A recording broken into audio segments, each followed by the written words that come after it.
Donc ce soir, nous avons la joie d'accueillir Laetitia Motion, qui va nous parler de chamanisme et d'anthropologie.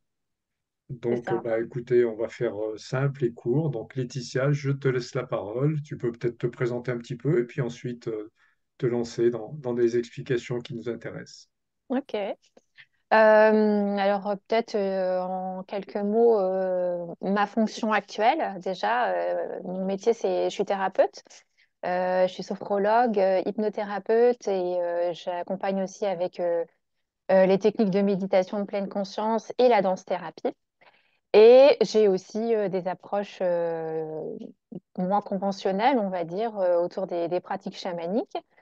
Que j'ai commencé à explorer en 2016. Voilà, donc c'est là où j'ai commencé et ensuite, eh bien, je n'ai jamais arrêté depuis. Sinon, pour revenir peut-être sur mon parcours jusqu'à aujourd'hui, bah, j'ai eu une vie plutôt classique. Euh, Peut-être la seule chose à noter, c'est au moment de ma naissance, une tache bleu-gris dans mon dos, alors que j'ai pas d'ascendance ni asiatique, ni africaine, ni ethnique, comme on dit. C'est une tache qui a disparu et voilà, c'est peut-être la seule chose qui fait que, enfin, la seule chose un petit peu distinctive au moment où je suis née, mais bon, il y a beaucoup de enfants qui ont ces taches-là aussi. J'ai grandi en Normandie, j'ai fait des études de communication, des études d'information, des études de marketing, de publicité. Et ensuite, j'ai travaillé pendant une douzaine d'années dans le secteur de l'industrie du disque. Et puis, en 2012, j'ai eu une maladie plutôt grave. J'ai eu un lymphome, c'est un cancer du système immunitaire. Et ça a été un petit peu le tournant de ma vie à ce moment-là, la maladie qui m'a fait voir la vie très différemment. C'est vraiment, on va dire, l'épreuve majeure, celle qui a été un tournant dans mon parcours. Il m'est arrivé aussi des choses pendant les traitements. J'étais aux soins intensifs. Voilà, j'ai vécu des choses assez difficiles. Et puis, au sortir des traitements, je me suis peut-être encore plus interrogée qu'avant sur le sens de la vie et pourquoi est-ce que j'étais encore en vie. Parce que justement, soins intensifs, j'avais eu un choc septique. Quand on n'a pas de défense immunitaire, ben, c'est là aussi quelque chose de très grave et j'ai survécu. Les traitements ont fonctionné, donc je suis ressortie de là-bas en vie. Et donc voilà, je me suis posé beaucoup de questions de pourquoi est-ce que j'étais encore en vie, qu'est-ce que j'avais encore à faire. Et puis j'ai essayé de me reconstruire du mieux que possible en m'intéressant à des choses plus alternatives, on va dire, des médecines ayurvédiques. Je me suis mise davantage à la méditation. Déjà avant, je méditais, hein, pas mal exploré aussi la spiritualité bouddhiste.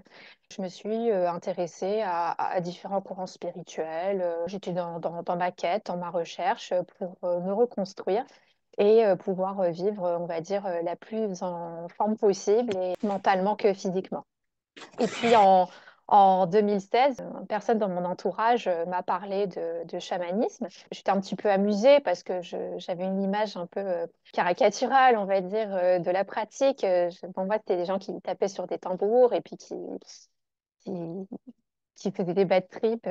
Voilà, c'était un peu l'image que j'en avais. Donc ça m'avait un petit peu amusée. Et en même temps, mon ami a su trouver la manière de me présenter les choses et m'a dit, mais intéresse-toi déjà peut-être par la lecture et puis après peut-être par la pratique. Et c'est ce que j'ai fait. J'ai commencé à lire des ouvrages à l'époque de Michael Harner, qui est le fondateur de la Fondation pour les études chamaniques, qui était un anthropologue. Puis j'ai trouvé ça intéressant. Donc après, je me suis inscrite à des séminaires.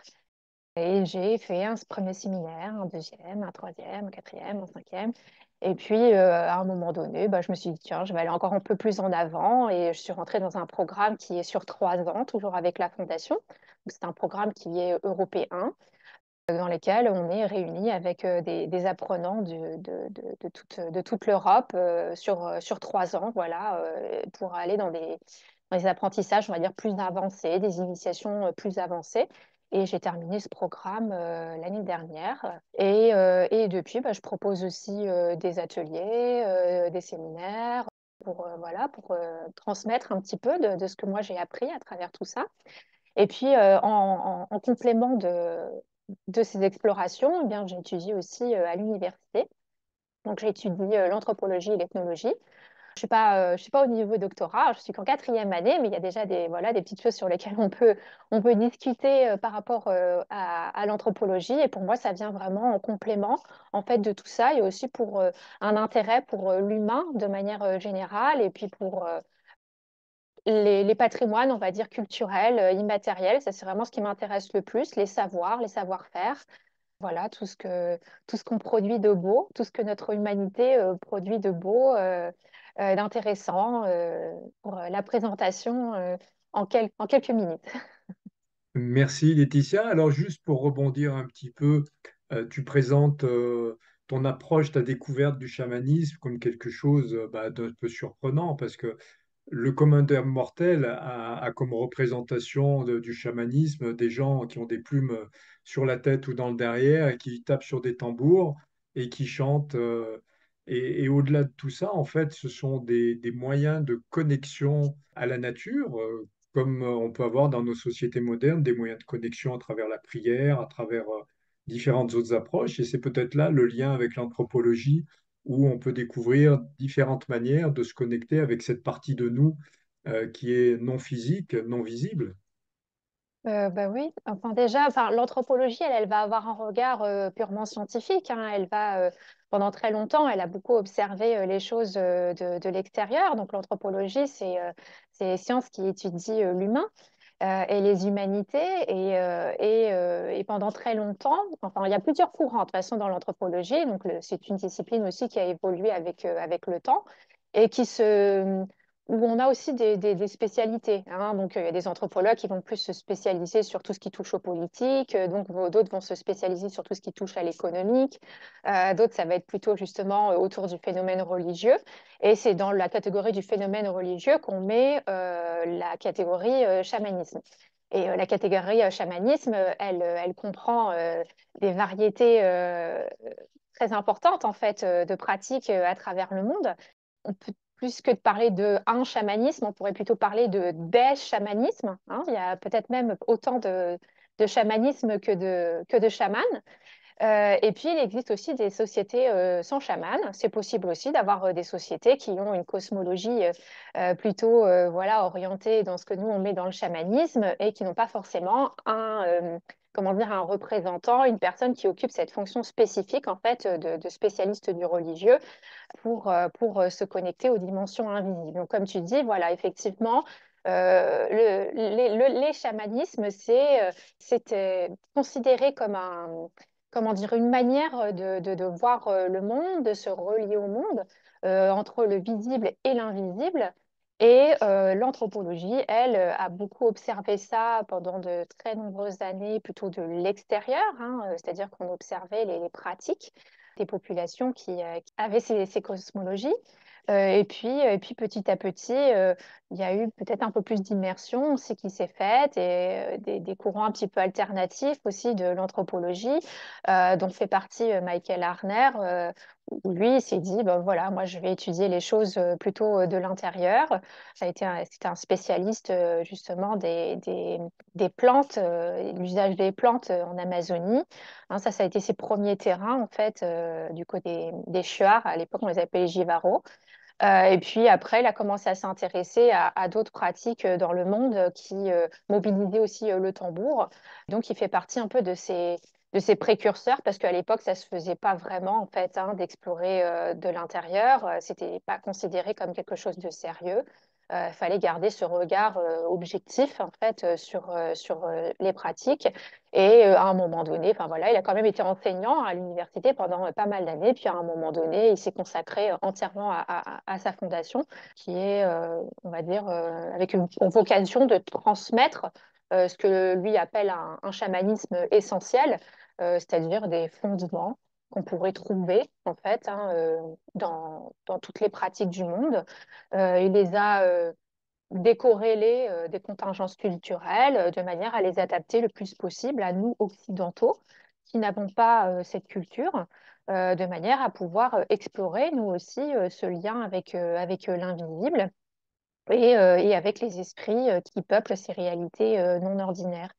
Hein, donc c'est là où il y a eu un pont, on va dire, qui s'est fait peut-être un peu différemment entre l'anthropologie et les chamanismes, mais de manière enfin, aujourd'hui, de manière générale, en 2024, ça reste quand même beaucoup d'observations en immersion, mais de l'extérieur quand même. Il n'y a pas tant d'anthropologues que ça qui pratiquent la transe, qui pratiquent voilà, des états de modifiés de conscience pour s'immerger voilà, jusqu'à ce niveau-là. Hein, donc ça reste encore très extérieur. Et en même temps, il y a quand même voilà, des anthropologues qui s'y mettent de plus en plus aussi pour comprendre, pour vivre les choses d'une autre manière.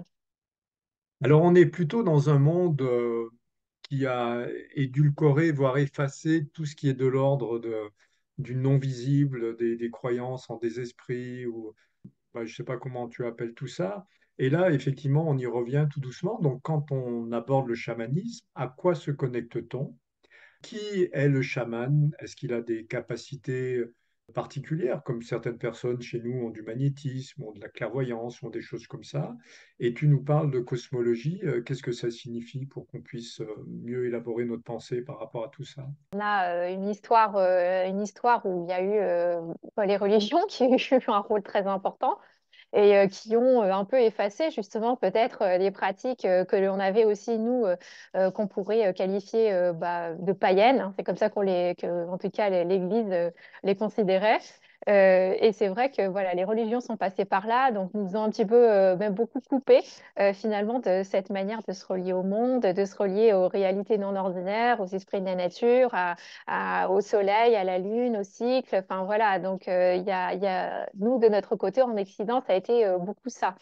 Et à travers l'anthropologie, peut-être que voilà, on est allé observer. C'est vrai que dans un premier temps, c'était un peu observé en se disant euh, que ces autres avec un grand A, cette altérité hein, que représentaient ces autres populations dans d'autres régions du monde, étaient en quelque sorte comme des états antérieurs de nous-mêmes. Ça a été beaucoup considéré de cette façon, ce qui fait qu'il y avait un regard qui était assez voilà, c'était un regard évolutionniste où on les voyait comme des primitifs, hein, des personnes qui étaient à un stade antérieur au nôtre, et nous au sommet finalement de la civilisation, au sommet du savoir, le savoir scientifique, la raison, la rationalité, toutes ces choses-là.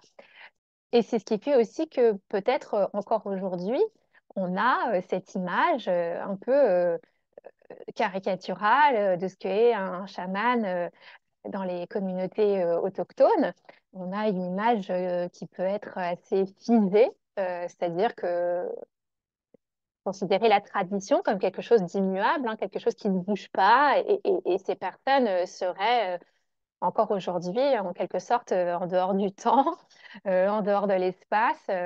Et on a un peu cette image, effectivement, comme tu l'évoquais tout à l'heure, voilà, avec des plumes, avec des pratiques, avec des costumes particuliers, gardien de quelque chose que nous, on aurait perdu, qui n'est pas faux quelque part. Hein, et comme tu dis, on y revient aussi. Hein, effectivement, c'est vrai que occidentaux, peut-être par la pression justement du capitalisme, de tout ce que ça génère peut-être de souffrance humaine, de souffrance écologique, eh bien, on a commencé à un moment donné à se dire qu'il y avait un problème et à vouloir effectivement rechercher quelque chose qui est plus de l'ordre de la connexion au vivant, de la connexion à la nature. Et il y a eu un mouvement qui, qui a explosé, on va dire, depuis à peu près les années 60, à peu près, voilà, le mouvement de la contre-culture qui s'est développé de manière exponentielle avec le développement du New Age, par exemple, avec ce qu'on appelle les néo-chamanismes.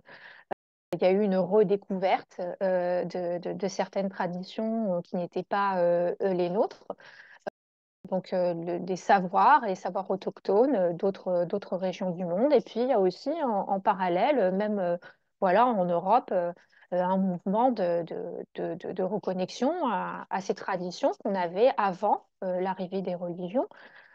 peut-être le druidisme, par exemple, d'autres formes de pratiques. Il y a des chamanismes aussi en Europe, dans le nord de l'Europe, chez les Samis, par exemple. Il y a d'autres pratiques dans les montagnes, dans les campagnes. Enfin voilà, donc il y a tout un mouvement effectivement qui a émergé et qui est devenu assez important, assez conséquent, et tant mieux, parce que du coup, je pense que ça permet aussi de nourrir quelque chose de l'ordre du spirituel dans l'écologie. Et c'est important pour nous tous, rien que pour notre espèce et qu'elle puisse survivre, en fait. Et je sais plus quel était le reste de ta question, parce que la deuxième question que tu m'as posée, c'était Alors, la deuxième question, portait sur le chaman. le Qu'est-ce qu'un chaman. chaman? Comment on devient Oui, chaman? ok, Pourquoi on devient chaman? Et dans quel contexte tu parles de cosmologie? C'est un système de croyance, c'est un système, on va c'est dire, ça. d'esprit, de perception du monde entre le monde physique et le monde non physique, au niveau des êtres humains, mais également au niveau des animaux et de la nature, je crois. C'est ça, hein. Donc, le chaman, toujours dans une perspective anthropologique, parce que la case chamanisme, elle a été créée par les anthropologues, hein. En soi, le chamanisme, ça n'existe pas, hein. C'est vraiment une catégorie qui a été créée pour pouvoir comparer en fait des pratiques et des cultures entre elles et des sociétés entre elles, hein. Donc, c'est dans ce sens-là que ça a été créé. Et le chaman est considéré comme un spécialiste du religieux, au même titre qu'un prêtre, un magicien, un sorcier. Enfin voilà, c'est une catégorie. Et donc le chaman, dans cette définition, est quelqu'un qui a une position spécifique dans sa communauté et qui fait le lien, il est chargé, en quelque sorte, des liens entre le visible et l'invisible au service de sa communauté. Donc l'idée, c'est que cette personne est au service de sa communauté et du bien-être de sa communauté pour, par exemple, qu'il y ait suffisamment d'animaux pour pouvoir manger, hein, que la chasse soit bonne, pour que la pluie tombe en quantité suffisante pour pouvoir se nourrir, pour que la communauté soit préservée des maladies, etc., etc. Donc, c'est sa fonction, hein. C'est vraiment un intercesseur, comme on dit, entre le visible et l'invisible. Dès qu'il y a une disharmonie, qu'il y a un peu de chaos, eh bien, lui, il va être chargé, en quelque sorte, de remettre de l'harmonie dans sa communauté et aussi à des niveaux individuels quand il a des personnes qui viennent le voir parce que, eh bien, elles ont peut-être des problèmes de maladie, des difficultés. Voilà, donc c'est vraiment un rôle de lien entre le visible et l'invisible et qui va s'inscrire effectivement dans des cosmologies spécifiques, c'est-à-dire une manière en fait de voir le monde et d'être au monde. Considérer qu'il y a une face visible dans laquelle on interagit et qu'il y a aussi une face invisible dans laquelle eh bien, on va trouver des esprits, on va trouver, alors les anthropologues, on va plutôt dire des non-humains. On va parler de présences non incarnées, par exemple, qui peuvent être de nature très, très différente en fonction de la région du monde dans laquelle on se trouve et même en fonction de la communauté ou de la tribu dans laquelle on se trouve, hein. Donc, il y a une très grande variabilité de la manière, on va dire, de voir le monde, mais il y a, on va dire, ce truc en commun de ce spécialiste qui fait le lien entre le visible et l'invisible au service de sa communauté. Comment D'accord, on le devient? C'est très variable d'une culture à une autre. En général, on va estimer que cette personne est désignée ainsi par les esprits. Soit il appartient à un lignage, peut-être, de guérisseurs, et donc du coup, il y a une forme de transmission qui se fait dans ce lignage. Et c'est les esprits hein, qui désignent le lignage, qui désignent la personne. Soit cette personne, elle est reconnue en tant que telle à partir d'épreuves initiatiques, entre guillemets, qu'elle vit dans sa vie, donc des épreuves, des maladies, des difficultés, desquelles il revient, hein, enfin, de laquelle, voilà, elle revient, cette personne revient de sa maladie. Il peut y avoir des quêtes de vision. Enfin, en fait, c'est très variable d'une communauté à une autre, d'une société à une autre. Donc c'est difficile en fait de dire qu'il y a une manière Et puis évidemment, bah, il est aussi considéré comme tel et reconnu comme tel par sa communauté. Hein, s'il n'est pas reconnu comme tel par sa communauté, il peut pas être, ça peut pas être un chaman, il ne peut pas occuper en fait cette place dans la société dans laquelle il vit. Hein, donc c'est aussi une reconnaissance de la part des autres de ce rôle très spécifique de lien entre le visible et l'invisible pour le bien-être de tous. Alors, est-ce qu'on peut être désigné chaman contre sa volonté? Mais on va dire qu'il y a beaucoup de littérature justement autour de ça, autour du fait que le chaman, il choisit pas vraiment et que donc c'est pas, il le prend pas forcément comme un cadeau en fait, hein, d'avoir cette fonction. Parce que déjà, c'est très demandeur, c'est être au service des autres. Hein, donc rien que ça, il faut avoir envie. C'est un sacerdoce. Hein, c'est vraiment, c'est une voie dans laquelle il va s'engager pleinement, entièrement. Hein, ça transpire dans tous les pores de sa vie, on va dire. Il y a beaucoup de témoignages de la littérature qui vont dans le sens où il n'est pas trop en position de refuser. Si il refuse, ce qu'on dit souvent, c'est qu'il lui arrive des bricoles, hein, tant qu'il n'accepte pas son rôle qui est le sien, la mission qui lui a été assignée. Voilà, donc c'est pas forcément un cadeau, c'est une voie qui est difficile.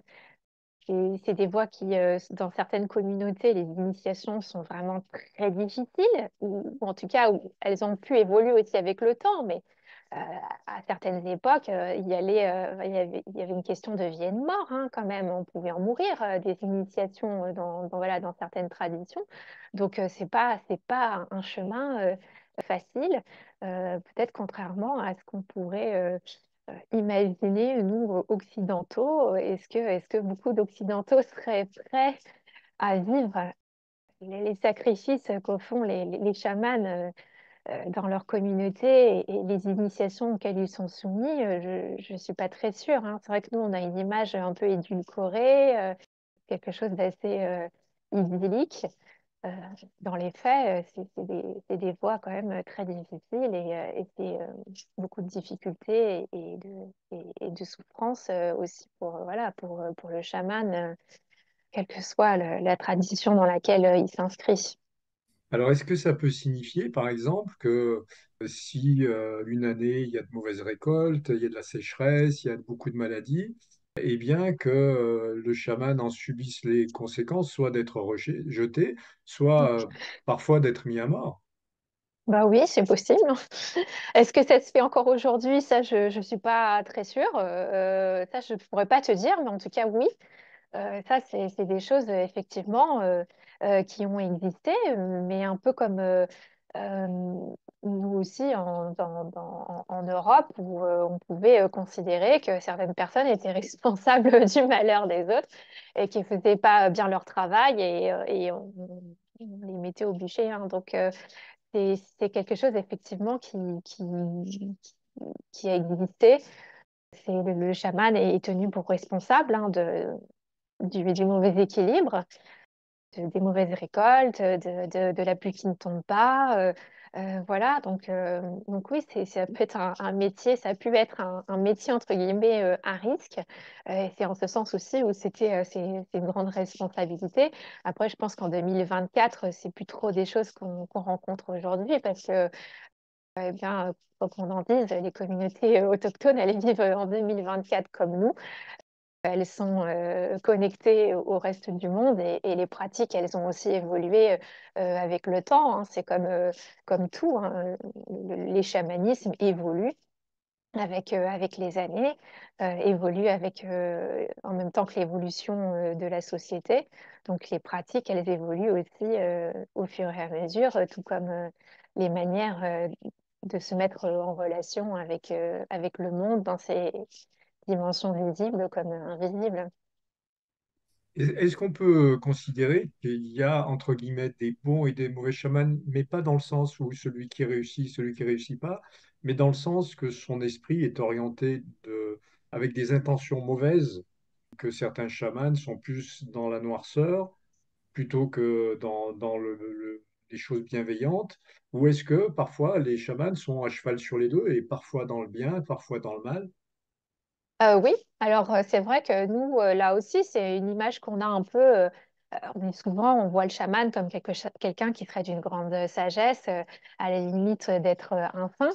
Mais après, si on regarde vraiment dans les faits, en Amérique du Sud et surtout, on va dire, dans la zone amazonienne, eh bien, il y a eu pendant très longtemps des guerres entre communautés auxquelles prenaient part les chamans.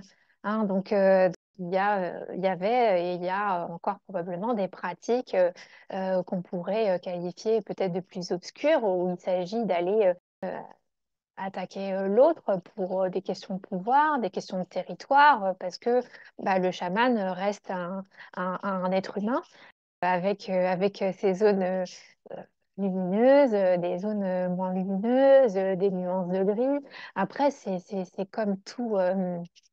Toute personne avec, comme tout être humain, c'est qu'est-ce qu'on va aller nourrir en fait, hein, quelle part on va aller nourrir le plus. On dit qu'avec un chaman, mais aussi un sorcier, bah, c'est voilà, c'est une question de choix aussi, de qu'est-ce que la personne va aller nourrir. Et sans oublier voilà, qu'il est au service de sa communauté, donc il peut faire aussi des choses que nous, on pourrait juger moralement répréhensible, trouver ça pas bien, mais il est au service de sa communauté et le bien-être de sa communauté. Donc c'est pas voilà, c'est pas forcément des êtres angéliques.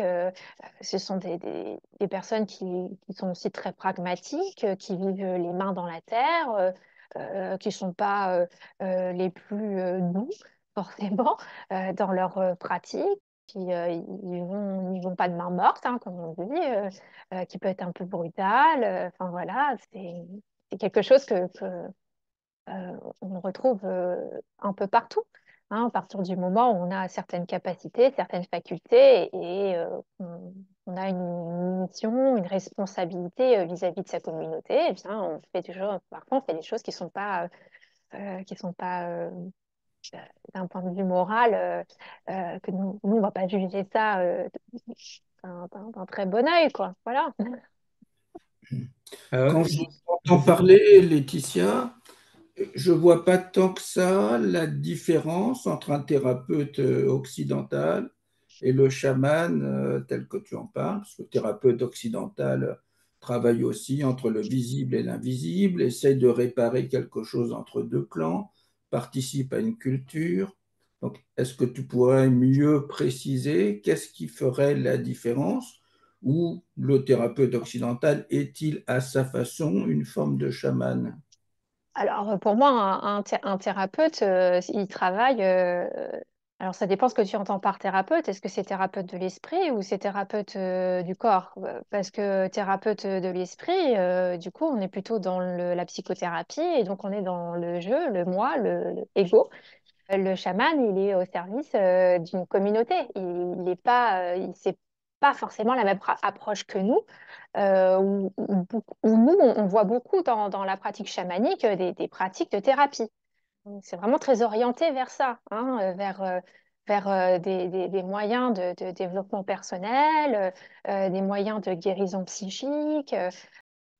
On peut rencontrer, bien quand des personnes font des voyages jusqu'en Amazonie pour aller au contact de chamans sur place et vivre des cérémonies autour de l'ayahuasca, par exemple. Hein. C'est vraiment souvent une démarche qui relève quand même du développement personnel, qui relève de la psychothérapie, de soigner quelque chose qui ne va pas à l'intérieur de soi, alors que dans les communautés, c'était pas forcément ça la visée, en fait.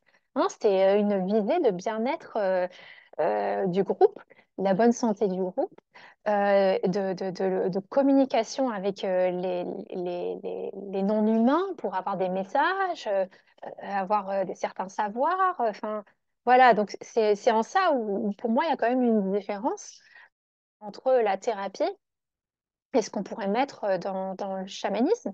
Chamanisme, comme j'ai évoqué tout à l'heure, ça rentre quand même dans le champ du religieux. Donc, le chaman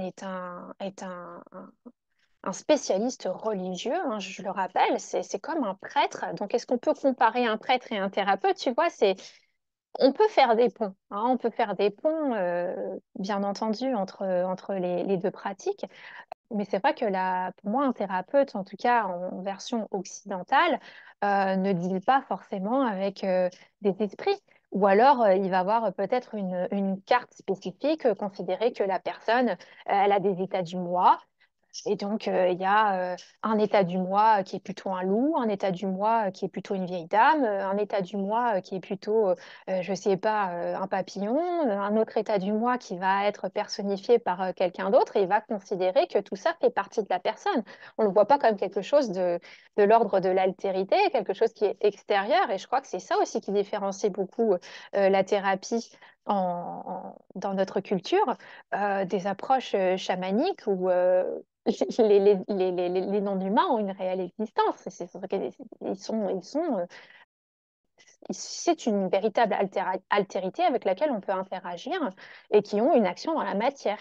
Est-ce qu'un thérapeute a déjà vu, est-ce qu'il va utiliser comment dire, il fait appel à des esprits pour agir dans la matière? Moi, j'ai jamais vu. Mais c'est possible, hein, mais euh, ou alors, il y a des pratiques énergétiques. Là, c'est encore différent. Il y a des pratiques énergétiques. Donc, il se connecte à ses alliés. Il se connecte pour les magnétiseurs plutôt à une certaine énergie. Ils vont mettre le canal. Et puis, si on voit ça d'un point de vue chamanique, on va plutôt, le praticien chamanique, si on l'appelle comme ça en Occident, lui, c'est pas lui qui guérit, lui, il fait le lien. Donc, il fait le lien avec ses aides dans l'invisible et il fait la connexion, en fait, et c'est eux qui soignent à travers sa pratique à lui. Et beaucoup de thérapeutes agissent comme ça, avec aussi en lien avec l'invisible, en faisant venir soit des esprits, soit dans ce qui est hypnose humaniste, le rapport à Dieu dans le sens le plus grand, et aussi un appel à quelque chose d'extérieur. Mais je vais en venir à autre chose. Une des choses que j'ai très bien comprises dans tes explications est l'importance du groupe, hein, dans la différence entre le chaman et le thérapeute dans son cabinet. Quand quelqu'un vient te voir, toi donc en cabinet, il n'y a a priori pas de groupe autour. Et donc, où est ta part, on va dire, chamanique sans ce groupe pour interagir avec lui? Et ben, c'est là où moi, pratiquant cabinet, j'ai pas une grande pratique chamanique. Je me concentre essentiellement, je me considère comme une thérapeute. Donc, moi, j'accompagne les gens qui ont envie de se sentir mieux. Donc, à travers les outils qui sont les miens, à travers la sophrologie, à travers l'hypnose, à travers la méditation de pleine conscience, et puis avec aussi des pratiques de danse-thérapie. En revanche, tout ce qui est au niveau des approches chamaniques, eh bien, je vais davantage les développer dans le groupe, donc c'est-à-dire au travers des séminaires, au travers des ateliers, parce que pour moi, c'est une dimension qui est très importante, qui est essentielle en fait du chamanisme en individuel. Ça m'arrive, hein, je reçois des personnes mais qui sont en général déjà dans cette voie, qui ont déjà eu des explorations, et je vais agir comme une facilitatrice, on va dire. Mais en général, ils ont déjà de l'expérience, ils ont déjà exploré cette dimension-là. Et moi, je suis là en soutien. Je suis là pour les accompagner parce que parfois, bah, c'est difficile d'y voir plus clair seul. Donc, des fois, voilà, ça va être intéressant d'aller voir une personne qui va nous soutenir dans ces explorations. Donc ça, c'est la pratique que moi, je peux avoir. Et là, c'est différent. C'est sûr que je vais plutôt utiliser mon tambour. Je vais utiliser moi-même, je vais me mettre dans une transe assez légère, utiliser du proto-langage, ce qu'on appelle du proto-langage, donc un langage des esprits, comme on dit, hein. C'est un langage qui n'a pas de sens, en tout cas dans notre langage à nous. Et je vais plutôt avoir voilà, cette approche-là. Mais le plus gros de ma pratique chamanique se passe en groupe. Parce que pour moi, c'est vraiment important, en fait. C'est la force du groupe, elle est essentielle. Et si la cosmologie, les cosmologies chamaniques, tout est un, quoi. Enfin, je veux dire, tout est interconnecté, interrelié. Et donc, si on enlève ça, pour moi, on perd l'essence, en fait, de la pratique chamanique. Après, c'est mon point de vue. Donc, moi, je sais que j'ai des collègues qui ne fonctionnent pas de cette manière, qui, euh, eh bien, vont davantage on peut utiliser de l'hypnose, par exemple, comme tu as dit tout à l'heure, pour aller connecter certaines choses. Moi, je suis plutôt... Et après, c'est peut-être ma philosophie par rapport au chamanisme. Le chamanisme, c'est beaucoup une question de pouvoir, mais pas forcément un pouvoir sur les autres. C'est un pouvoir, le pouvoir que l'on a sur sa vie, pouvoir dans nos choix, les directions que l'on donne, être dans sa pleine puissance. C'est beaucoup autour de ça. Et c'est pour ça que mon travail est beaucoup orienté vers le fait de permettre aux autres d'acquérir leur propre pouvoir et de grandir dans leur propre pouvoir. Et c'est pour ça que je privilégie davantage peut-être les pratiques de groupe, parce que déjà, il y a des interactions qui sont intéressantes et pour que les personnes ne soient pas dépendantes de moi, en fait, pour explorer vraiment ce pouvoir. Hein, c'est-à-dire que je vais les guider pour qu'ils aillent développer ces pratiques de connexion avec l'invisible, mais sans que moi, je sois nécessaire dans l'histoire. Je ne sais pas si j'explique bien ma manière de voir les choses et ma manière de travailler. Voilà, je transmets quelque chose dans les ateliers, mais je ne suis pas là à, à parler, par exemple, pendant que je joue du tambour. Je ne dis pas aux gens, eh ben là, vous êtes à tel endroit, et puis vous allez rentrer là, et puis là, maintenant, vous voyez ci, vous voyez ça. C'est extrêmement rare que je fasse quelque chose comme ça, parce que vraiment, pour moi, c'est important que, il y ait une liberté dans l'exploration, que chacun puisse se constituer sa propre cartographie des mondes invisibles, son propre panthéon personnel, parce que voilà, on n'est pas dans une culture chamanique. Bah, chacun a ses propres référentiels. On n'a pas des référentiels communs, contrairement à d'autres communautés où c'est évident depuis l'enfance que ça fonctionne de telle manière, etc. Donc nous, c'est très différent. Pour moi, l'idée, c'est plutôt d'accompagner la personne dans son autonomie dans les explorations, lui donner, transmettre des clés pour que par la suite, eh bien, il puisse continuer ses explorations de son côté et, euh, et développer ses liens en fait avec l'invisible pour lui-même. Après, si il veut mettre au profit de la communauté, bah, c'est encore mieux. Mais voilà, c'est pour ça que ouais, pour moi, je sépare en fait les choses. Ma manière de fonctionner, vraiment, donc, tout ce qui est vraiment chamanique, pour moi, est dans les ateliers. Et tout ce qui est un accompagnement individuel, qui est vraiment de l'ordre du développement personnel, du bien-être, bah là, je vais avoir des pratiques peut-être plus conventionnelles autour d'états modifiés de conscience. Hein, la sophrologie, l'hypnose, la méditation de pleine conscience, ce sont des états non ordinaires hein, de conscience. Mais je ne vais pas aller en individuel forcément contacter des esprits. Ça, c'est quelque chose que je fais vraiment qu'avec quelques personnes qui ont déjà des explorations derrière elles, qui sont vraiment déjà dedans. Et c'est vraiment au cas par cas, quoi. Voilà, je ne veux pas dire que je fais une sélection, ça serait un peu... Non, ce n'est pas le cas. Mais c'est vraiment quelques personnes en fait que j'accompagne en ce sens en individuel. C'est pas le plus grand de mon travail. J'ai bien compris donc que tu avais des pratiques différentes selon le contexte, selon le cadre, mais tu peux pas empêcher qu'une personne qui aille te voir attende un peu plus de toi en fonction de ce qu'il connaît déjà de toi, hein, qu'une thérapie un peu banale de Bien sophrologue. sûr. Hmm. Mais dans ce cas-là, il fait la demande clairement, en fait. C'est-à-dire que moi, quand quelqu'un il prend un rendez-vous, s'il me dit pas que c'est pour une pratique chamanique, il y aura pas, en fait. C'est-à-dire que ça doit vraiment être explicité, ça doit être une demande formulée de manière claire. Laetitia, je prends rendez-vous avec vous parce que, en fait, j'aimerais contacter, y voir plus clair par rapport à ma relation aux esprits. En ce moment, je suis un peu perdue et est-ce que vous pouvez m'accompagner, par exemple? Mais la demande, elle doit être clairement explicitée. Peut-être que beaucoup seraient surpris de savoir que bah, énormément de personnes qui prennent rendez-vous avec moi ne viennent, ils savent, puisqu'ils voient mon site, ils savent qui je suis, viennent pour des approches davantage classiques.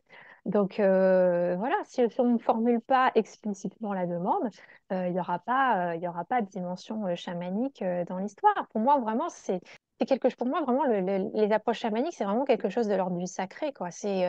c'est de l'ordre vraiment de la religion, c'est un mode d'être au monde. Donc, ouais, je fais des découpages que peut-être d'autres ne font pas, mais en même temps, ça correspond aussi probablement à ma personnalité, à ma manière de me sentir la plus confortable aussi dans ma pratique, hein. J'ai testé plein de choses différentes et finalement, bah, c'est l'équilibre auquel je suis parvenue aujourd'hui, c'est ça. C'est essentiellement la pratique de groupe pour les pratiques chamaniques. Et puis en individuel, comme je te dis, c'est des demandes qui sont clairement formulées et des personnes qui sont vraiment déjà sur ce chemin-là et qui viennent me voir pour être accompagnées. Et après, le plus gros de ma demande en accompagnement individuel, ça reste de la thérapie classique. Les personnes qui sont en souffrance pour plein de raisons différentes, mais qui ont quand même en commun souvent d'être dans un passage difficile. Donc, voilà, je dis souvent que même en thérapie plus classique, j'accompagne les passages, quelque chose qui se meurt et quelque chose qui est en train de naître. Et c'est vrai que moi, très souvent, les personnes viennent me voir à ce moment de transition, en fait, où je les accompagne voilà, de cette mort et cette résurrection, cette renaissance à quelque chose de nouveau. Sans forcément faire appel à toute une cosmologie qui mettrait qui, qui ferait appel à des esprits, à des non-humains, à tout ça. Voilà, je respecte un peu enfin, même beaucoup les croyances des uns et des autres. Pour moi, c'est extrêmement important. En plus, je travaille maintenant dans ma ville d'habitation. Et qui est une ville avec des cultures vraiment très très différentes les unes des autres. Donc, vraiment, je m'adapte en fait à la culture de la personne qui vient me voir. Et certaines personnes, bah, le chamanisme, ça ne leur parle pas du tout. Ou alors, ils ont des religions, des croyances religieuses très spécifiques. Donc, bah, voilà, et si seulement si ça vient sur la table et si je sens que c'est pas être une ressource, on peut aller là-dedans, mais on n'ira pas dans quelque chose de chamanique. Si une personne, elle croit, elle est monothéiste et que sa religion est une religion du livre, et bien moi, je l'accueille telle qu'elle est, avec sa croyance et avec sa manière de voir la vie et de voir le monde. Une dernière question, après je vais laisser la parole aux autres, c'est bien d'entendre tout le monde, mais qu'est-ce qui fait dans ta part, on va dire, chamanique, qu'une jeune femme française occidentale comme toi soit appelée par une culture spécifique, qu'elle soit par exemple une culture océanienne ou une culture africaine? Tu es obligé de te pencher sur une culture qui n'était pas la tienne au départ, dans ce cas de chamanique. Comment cela vient? Bah, c'est venu bah, des questionnements existentiels et des questionnements spirituels que je pouvais avoir depuis très longtemps, hein. Depuis que je suis enfant, je me suis toujours posé des questions en fait du pourquoi, du comment et pourquoi on est là et qui nous a créés et quel est le but de la vie et le sens de l'existence. Donc ça, c'est quelque chose qui a toujours été présent chez moi. J'ai exploré à peu près, bah, on va dire, toutes les religions monothéistes. J'ai exploré différentes traditions spirituelles. Et puis, j'ai toujours eu cette curiosité de m'intéresser aux autres cultures, de m'intéresser Dans cette part chamanique, tu dois t'orienter plus vers non, une pratique, non. non, non, non, non, non, non, non. C'est un Donc, ensemble de toutes les cultures possibles, sans euh, une ethnie d'Océanie ou d'Afrique ou d'ailleurs. bah, disons que c'est là où même faut faire un peu attention à ça. C'est-à-dire que nous, on est né en Europe. Alors moi, je suis un produit purement européen, hein. Je suis très européenne. Je suis née dans une culture spécifique et le principe chamanique, c'est de faire avec ses racines. Alors donc, de commencer par là, c'est de commencer par nos propres racines. C'est là où ont vécu nos ancêtres, ils sont sous nos pieds. On est le fruit de ces héritages, de ces legs. Donc, normalement, ce qui est conseillé quand on commence à vouloir aller explorer, on va dire, des dimensions davantage chamaniques, c'est déjà commencer par ses propres racines. Après, on peut aller explorer effectivement d'autres traditions. Et dans ce cas-là, moi, je conseille toujours de voyager et d'aller s'immerger dans la culture particulière. Mais après, il faut aussi faire très attention au phénomène d'appropriation, parce que nous, quand même, les Occidentaux, on est très forts pour ça. Hein, on est très forts pour s'accaparer des cultures qui ne sont pas les nôtres, pour imposer un mode de vie, un hégémonisme. Voilà, ça fait partie de notre histoire, l'histoire du colonialisme. Voilà, on n'a pas fait des choses toujours super. Hein, je dis toujours qu'il faut faire attention. Quand on va dans une autre communauté, il faut toujours avoir conscience qu'on est un Européen qui va dans cette communauté, qui va apprendre et qu'il y a aussi un échange en fait entre les deux. Que nous, on vient avec nos attentes et que du coup, ça influence aussi ce qu'en face, on va nous donner et que aussi par notre action, parfois, eh bien, on dénature un peu aussi ce qui se faisait sur place. Donc, il faut, tu vois, pour moi, il faut vraiment avoir de la conscience dans ce qu'on fait. Il faut vraiment être conscient de ça, qu'à partir du moment où nous, Européens, on rentre, même si ça vaut pour les anthropologues, ça c'est un des sujets essentiels, comment se modifie enfin, l'action que nous, on a par notre simple présence quand on est dans une communauté qui a une autre culture que la nôtre.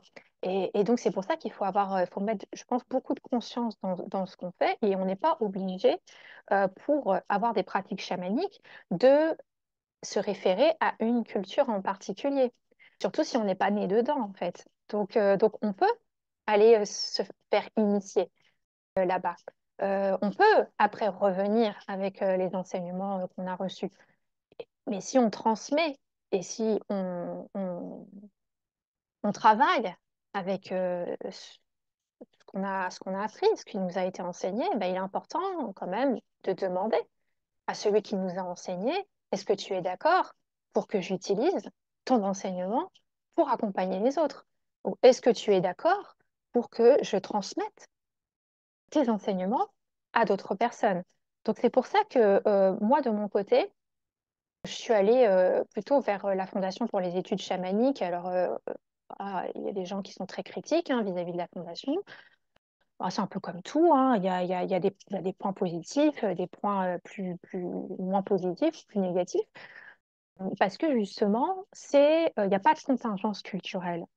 C'est-à-dire que Michael Harner, qui était anthropologue, qui s'est immergé pour le coup vraiment au sein de la communauté autochtone, eh bien, pour éviter les phénomènes d'appropriation culturelle, eh bien, a dessiné ce que lui il appelle un corps chamanisme, donc un chamanisme essentiel avec des fondements, des piliers qu'on retrouverait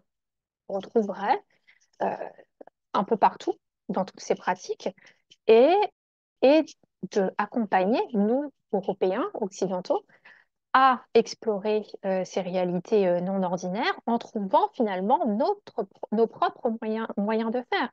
C'est-à-dire que dans ces enseignements, eh bien, la première des choses, c'est d'apprendre à se connecter au non-humain, hein, se connecter aux esprits, et c'est eux qui vont nous enseigner. C'est eux qui vont nous dire comment est-ce qu'on fait une extraction, c'est eux qui vont nous dire comment on fait un recouvrement, c'est eux qui vont nous dire comment est-ce que, eh bien, on fait un passage d'âme, une dépossession, etc. C'est-à-dire que beaucoup, l'enseignement, il vient de l'invisible. On va être guidé quand même euh, là-dedans, mais l'enseignement, il vient surtout beaucoup de l'autre côté et il n'y a pas une imposition il faut que ça ressemble à ci, ça et ça. Moi, dans les séminaires dans lesquels j'étais, j'entendais des choses qui étaient très peu chamaniques d'une certaine manière, où il y a des gens qui voient des êtres lumineux, des anges, des êtres ailés, etc., etc., qui sont pour moi plutôt des héritages que l'on a, et c'est normal des religions dans lesquelles voilà, nos sociétés ont baigné. Donc voilà, donc non, il n'y a pas obligation d'appartenir à- ou en tout cas d'avoir des pratiques qui sont spécifiques à une communauté. Après, moi, évidemment, comme j'étudie l'anthropologie, l'ethnologie et les cultures me passionnent, donc j'étudie tout ça. Je lis beaucoup, je regarde beaucoup de documentaires, j'essaye d'apprendre en fait des manières de faire des autres, mais ça ne veut pas dire que je les utilise. C'est juste pour moi, ma propre culture, mon propre enrichissement. Et puis pour les ateliers où des fois, bah, je peux un peu parler, de dire, bah, voilà, en Polynésie, cette notion de pouvoir, on appelle plutôt le mana. Chez les Nord-Amérindiens, et ben, ça va être encore différent. On ne va pas les appeler d'ailleurs chamans, hein, en Amérique du Nord, il vaut mieux pas les appeler comme ça d'ailleurs parce qu'ils vont pas trop apprécier. Parce que chaman, ça reste bah, une catégorie anthropologique, donc quelque chose d'occidental, et c'est un import, hein, c'est un import de l'homme blanc. Donc eux ne s'auto-désignent pas du tout de cette manière. Et puis bah, c'est pareil en Amérique du Sud. Maintenant ils s'appellent chaman, mais parce qu'ils se sont adaptés à nous en fait. Hein, c'est rentré dans le langage commun. Mais à la base, ce n'étaient pas les désignations qu'ils se donnaient dans le rôle qu'ils occupent dans leur communauté. En fait, c'est plutôt un terme à la base qui vient d'Asie du Nord et Asie de l'Est, dans la langue voilà, de là-bas.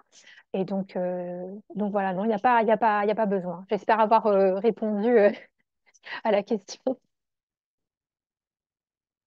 Alors, je voudrais juste faire une petite anecdote là, qui m'est venue pendant que tu parlais.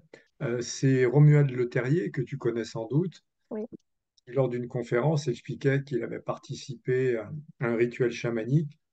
Dans un état de transe, il a vu, c'est ce qu'il décrit en tout cas, le chaman souffler des fléchettes, des éclairs, des flèches, des fléchettes. voilà, des fléchettes, en fait, contre d'autres chamans. Oui, Il y a une guerre spirituelle oui, qui se fait. oui. Et il explique qu'une de ces fléchettes l'a malencontreusement pénétré au niveau de l'estomac, que le chaman s'en est aperçu, il l'a retiré immédiatement, mais que suite à cela, il a souffert pendant 6 mois de terribles maux d'estomac. Et donc, ça montre bien que c'est pas un monde idyllique, hein. On parle de chamanisme, on a l'impression que les gens font du bien, mais il y a des gens qui sont capables de faire le mal comme le bien. C'est un monde de dualité aussi à ce niveau-là. Mm. Et quand on est chaman, Et ça demande un apprentissage, c'est ça qui est important aussi, hein. C'est qu'effectivement, on peut tous développer ce qu'on pourrait appeler des pratiques de connexion aux esprits de la nature et tout ça. Mais quand on veut vraiment aller dans cette voie et que bah, c'est pas non plus une voie de tout repos et que ça demande des apprentissages et que ça prend des années et des années et des années et des années. Voilà, c'est important ça, de le rappeler. oui, oui, c'est pas quelque chose dans lequel on tombe comme ça, juste pour se faire plaisir, à se dire, ah bah Ouais. tiens, j'ai fait une initiation chamanique, je joue du tambour, je suis chaman. C'est autrement plus complexe. À quoi se connecte-t-on? À quelle dimension se connecte-t-on lorsqu'on fait du chamanisme? Bah, ce qu'on appelle de manière générale des réalités non ordinaires. Alors après, chacun les appellera à sa manière, c'est-à-dire le versant invisible de la réalité visible. Je ne peux pas préciser plus hein, parce que chacun va après y mettre son appellation. Moi, je t'avoue que je me questionne pas trop sur la question. Je sais juste que je me connecte à des entités, des esprits, des non-humains qui sont voilà, dans ces mondes-là. Après, ce que je dis souvent dans les ateliers pour que tout le monde, pour que nous puissions tous travailler sur la même base commune, c'est que je pars sur la cartographie de la Fondation pour les études chamaniques, c'est-à-dire 3 mondes euh, avec le monde d'en bas, le monde du milieu et le monde d'en haut.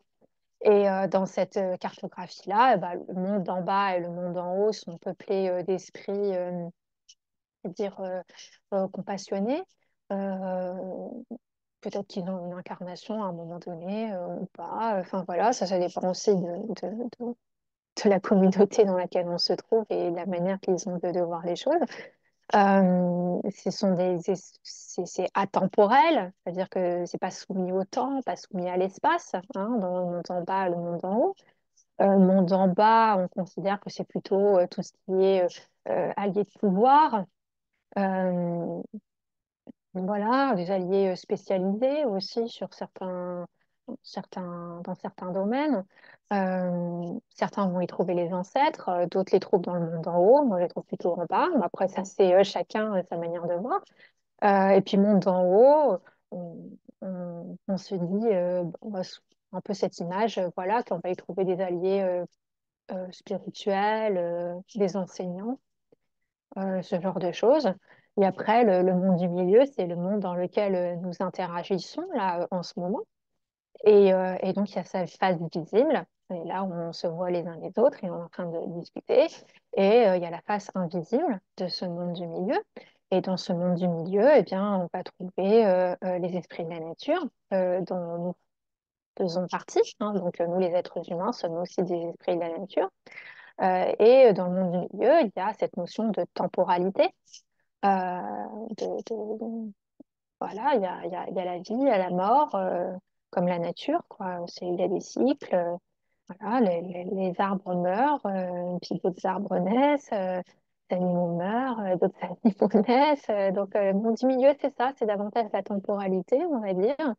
Et puis, bah, les esprits de la nature, on peut trouver aussi ce que l'humain produit, on va dire, peut-être comme mythologie. On peut trouver des elfes, on peut trouver des fées, des licornes, tout un tas de choses. On peut trouver aussi peut-être qui produit de moins sympathiques.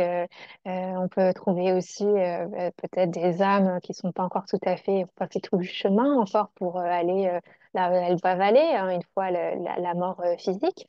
Donc on peut trouver des raisons ou d'autres, des âmes bon, qui prennent leur temps ou qui savent pas peut-être qu'elles sont décédées ou qui restent pour une raison ou une autre. Pour continuer d'accompagner les vivants qui sont là. Donc, voilà comment on peut un petit peu imager. Mais là encore, c'est vraiment c'est le socle, on va dire, à partir duquel on travaille quand on est en groupe, pour qu'on ait tous un peu un même référentiel. Mais ça ne veut pas dire que c'est figé, hein. Il peut y avoir des intermondes, il peut y avoir, on peut même se dire qu'il y a 12 dimensions. Hein, ça, c'est chacun en fait qui, au fur et à mesure de ses explorations, un peu comme un explorateur qui découvre un nouveau continent, et bien il va se faire sa carte. Bah, et là, tel endroit, il va trouver ça, tel endroit, il va trouver davantage ça. Ici, s'il a des pratiques de guérisseur, et bah, c'est cet endroit-là qu'il va faire les soins dans l'invisible. C'est à cet endroit-là qu'il va trouver tel allié spécialisé. C'est à tel endroit qu'il il accompagne le passage justement d'une âme vers le lieu où il doit aller. Enfin voilà, donc c'est difficile de te dire plus. Après, moi-même, j'ai pas forcément de certitude par rapport à tout ça. Hein. Plus j'explore et puis plus je me dis toujours que finalement, je sais pas. Donc, je suis ouverte à plein de réponses. Après, ma manière à moi de voir les choses, j'ai tendance à penser que je suis une particule dans une conscience bien plus vaste et que cette conscience vit plein plein de vies en même temps, qu'elle vit voilà, plein de scénarios différents et que finalement peut-être même que moi j'existe pas vraiment. Voilà, que je rêve que je m'appelle Laetitia. Parce que la dimension du rêve, c'est quelque chose aussi de très important dans l'approche chamanique. Hein, il n'y a pas cette distinction comme nous on pourrait faire entre la nuit et le jour. Hein. Il y a une continuité. Et il y a un peu cette dimension que ouais, on vivrait dans le rêve.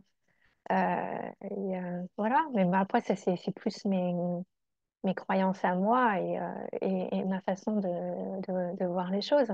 Hein, donc, comme étant une particule dans un ensemble, un corps, on pourrait dire, et que l'autre est aussi moi, d'une certaine façon. Euh, voilà. Bonsoir tout le monde. Salut Laetitia. Salut. Ça va? Ma question, elle est simple. Hein. C'est comment sais-tu que tu te connectes, quand tu te connectes au monde chamanisme, que c'est bien les esprits chamans qui sont là, et vu que tu es occidental, que ça soit pas d'autres esprits plus occidentaux qui sont là. Tu vois ce que je Euh, veux dire? non. Alors, Attends. tu vas Euh, tu vas enseigner des choses, d'accord? ouais, Donc moi, je suis un occidental, ouais, d'origine catholique, on va dire, etc. Donc mon monde à moi, il est là. Et si je prends un monde un peu plus qui ressemble au chaman, je vais dire le druidisme. Voilà. ouais. Donc si je me connecte, je me connecte à ces esprits-là, à ce monde invisible-là. D'accord? Tu te connectes à tes alliés, Voilà. à tes alliés au tien, quoi. Voilà. Donc toi, quand tu te connectes, comment sais-tu que tu es vraiment connecté à ce monde chaman, en fonction de ce que tu as appris, et pas aux anges, comme tu disais tout à l'heure, aux archanges, peu importe le monde invisible qu'on pourrait dire à ce niveau-là, un autre niveau à nous, en France, par exemple, tout simplement. Bah, alors ça, c'est une question, j'avais jamais pensé à me la poser, en fait, parce que pour moi, c'est une telle évidence, tu vois, que je suis connectée avec des esprits. Après peut-être que ces mêmes esprits, ils se présenteraient sous une autre forme à quelqu'un d'autre, en Mm. fait, hein. Pour moi, tout est comment dire, on a un codage, on a un codage de notre conscience, et notre conscience, elle décode. Donc, elle décode des informations. Et pour les décoder, elle y met les images qui nous parlent. Ah, c'est un peu comme le rêve. Mm. On va, la nuit, quand on a des rêves, eh bien, on va comprendre certaines choses par rapport à notre propre langage, en fait. Que pour nous, eh bien, voir ça, ça veut dire ça, que de voir telle personne, eh ben, c'est ça. Enfin, c'est notre conscience, elle décode des informations avec qui sont de l'ordre de nos référents à nous, en fait, Mm. de ce qui nous parle à nous et ce qui fait sens pour nous. Mm. Donc, moi, effectivement, même si il y a des fois où je suis un peu comme ça avec tout ce qui est ange, etc., j'aime pas trop mélanger, mais il m'est arrivé à ma grande surprise dans des voyages chamaniques de percevoir des anges. Et, une fois, quelqu'un m'a guidée justement dans ce qu'on appelle dans un travail de psychopompe. Donc, on m'a guidée jusqu'aux portes de la vie et donc la porte qui va vers la mort. Et il fallait enfin, il y avait une intention et l'intention, c'était qu'un être se présente à ce moment-là. Et à ma grande surprise, je me suis dit, oh, je vais voir, je sais pas, un ancêtre, un défunt, quelqu'un qui m'accueille. Non, j'ai vu un ange. Et j'ai vu un ange qui était très spécifique. En fait, c'était un ange qui tenait un enfant dans les bras. Et puis, il y avait quelque chose de très de l'ordre de la Vierge Marie aussi. C'était assez bizarre comme figure. Et après, je suis un peu. Je suis allée me. Mais même pas pour ça, je suis allée me renseigner parce que j'avais vu qu'on avait des anges par rapport à notre date de naissance. Voilà, dans certaines traditions, on a un ange euh, directeur, on va dire, c'est celui du moment de notre naissance. Et je suis allée voir, et là, à ma grande surprise, c'était l'ange que j'ai vu dans mon voyage. Alors que je n'étais pas du tout familière voilà, des anges de la Kabbale, tout ça. C'était très étranger à ce que j'avais pu explorer jusque-là. Et cet ange était Abouya, et c'était vraiment celui voilà, qui correspondait à mon jour de naissance. Et c'était rigolo parce que là, il s'agissait de mourir. Donc voilà. Donc en fait, il y a tout un tas d'informations auxquelles j'ai accès qui se figurent d'une certaine manière. Mais de toute façon, j'aurai toujours des doutes hein, dans ma vie par rapport à ce que j'expérimente. J'ai aucune certitude par rapport à rien. Mais après, c'est pas, pour moi, c'est pas gênant de vivre avec le doute, hein, de vivre avec l'absence de réponse. Après, les choses que moi j'ai pu expérimenter, c'est beaucoup corporel aussi. C'est-à-dire que quand je rentre dans des états de conscience modifiés, eh bien, je peux me sentir animal, par exemple. Donc, je sens dans mon corps quel animal je suis à ce moment-là. Donc, c'est quelque chose qui est dans le vécu corporel aussi. L'information, elle est dans le vécu corporel. Et pour moi, ça c'est quelque chose de très tangible, quoi. C'est la manière de voir, de sentir, de se déplacer, voilà, et après, dans mes voyages, bah, je peux voir effectivement des esprits qui vont se présenter sous une certaine forme, mais comme j'ai dit, c'est toujours comme les rêves. Dans une approche chamanique, on pourrait dire que le jour, quand on va faire ces voyages chamaniques, eh ben, c'est une forme de rêve éveillé. Hein, c'est-à-dire que nous-mêmes, nous allons volontairement à la rencontre des esprits, alors que la nuit, on pourrait dire que c'est plutôt le rêve de nuit, ce sont les esprits qui viennent à notre rencontre. Et pour communiquer avec nous et pour pouvoir comprendre en fait qu'est-ce qu'ils ont comme message, eh bien, ils vont prendre une apparence qui va nous parler. Ils vont prendre peut-être l'apparence de quelqu'un qu'on connaît dans la vie. Et du coup, on va peut-être prêter attention au message d'une autre façon. Après, dans certaines communautés, eh bien, on considère que les animaux, les esprits des animaux, la nuit, viennent sous forme humaine, par exemple. Hein, c'est inversé, en fait. Alors que bah, quand nous, on va à leur rencontre, c'est plutôt des esprits qui sont sous forme animale, mais la nuit, quand ils viennent nous parler, eh bien, ils viennent sous forme humaine. Donc là aussi, ça dépend de là où on est né, de là où on a grandi. Donc, c'est sûr que notre culture, elle joue aussi beaucoup dans notre manière de percevoir les choses. Après, c'est vrai que moi, j'ai beaucoup voulu, je pense, m'éloigner de tout ce qui était religion du livre. J'ai beaucoup voulu me déprogrammer par rapport à ça. Donc, il y a beaucoup quand même de l'ordre de l'animal chez moi. C'est beaucoup des animaux que je perçois. Et puis aussi, j'ai accès à des mythologies, à des êtres mythologiques. Et c'est très intéressant parce que bah, du coup, après, je fais des recherches et c'est un savoir que je n'avais pas. Alors d'autres me diraient peut-être, ah bah oui, mais peut-être qu'on en a parlé à l'école et puis tu as oublié, ou tu as vu un truc à un moment donné, puis tu as oublié. Alors moi, peut-être, mais j'en ai pas le souvenir. Donc j'ai accès comme ça à des mythologies du monde entier, en fait, très naturellement, quand je fais des voyages chamaniques et donc à ces êtres mythologiques qui sont issus d'autres cultures que la mienne. Et en même temps, quelque part, si je me dis que je suis une particule d'une grande conscience, c'est absolument logique, hein, c'est que j'ai accès à un réservoir d'informations qui nous concerne tous, en fait. Donc voilà comment je peux le percevoir de mon côté. Et après je veux dire, l'action dans la matière, je sais que je ne suis pas rentrée dans le détail des initiations auxquelles j'ai pu participer, mais c'est vrai qu'une fois qu'on rentre dans les 3 ans, du programme de la FSS au niveau européen, on a quand même des initiations qui sont assez poussées, où on invite vraiment les esprits à se manifester.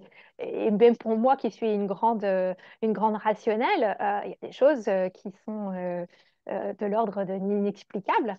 Et on ne peut pas, ce serait idiot de dire que c'est pas possible ou ça n'existe pas. Je l'ai constaté par moi-même et dans mon corps. Donc voilà, comment je le sais? Bah, parce que j'ai aussi été en contact physique avec des non-humains, avec des présences. Et c'est pas moi qui. Enfin voilà,